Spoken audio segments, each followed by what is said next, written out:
Hi, I'm Simon Lind and I'm the choreographer for this fabulous production of Guys and Dolls.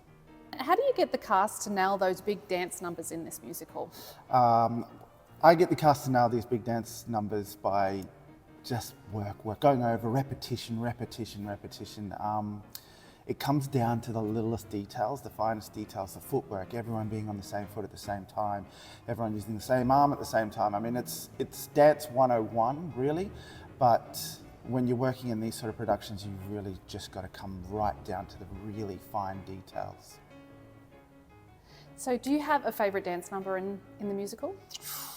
Do I have a favourite dance number in the musical? That's a tough one because this sort of style and this genre and this feel and this era of dance it's kind of my wheelhouse. It's what I grew up watching, you know, Fred Astaire, Gene Kelly, that sort of 50s kind of Broadway style that's really storytelling. So to say that it's hard to choose one, but I think you'd have to go the Crap Shooters Ballet just because it's got so much in it. Okay, so what would you say is the most challenging part of choreographing this show? One of the big challenges, I guess, is working with, I mean, there are some singers and there's some dancers and there's some people who dance more and there's some people who haven't danced as much, you know, who are more vocalists. And that goes in line with any musical.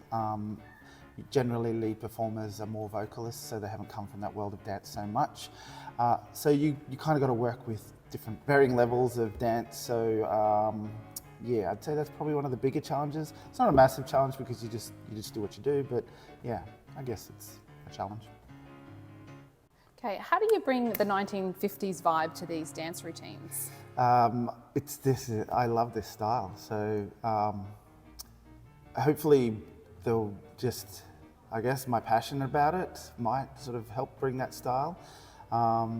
Yeah, this is what I grew up doing. This is what I learnt as a style, you know. So it's where I made my bread and butter. So yeah, I think it's just bringing what I love into the room. All right, and can you describe Guys and Dolls choreography in 3 words? Okay, here we go. These may be boring, but I'll do it anyway. Strong, storytelling. Oh, I really want to say cartoonish, but when I say cartoonish, it's because it's so stylized that we sort of take it out of. We don't take it out of reality because it's really, really rooted in reality, and everything is so honest. But it's just so pushed to the limits that it does have that cartoonish fact. So I'll go with cartoonish. And last question, why shouldn't people miss out on seeing this show? People shouldn't miss out on this show because it really is a great show. The music in it, you probably don't realise just how many of the songs you actually do know. So the music's fantastic, the dancing is great. It's a real sort of ensemble-y sort of show where there's lots of, you know, big numbers and big dance numbers, big exciting dance numbers, great music, great cast. I mean, you know, these guys are amazing, you know, and the amazing choreography.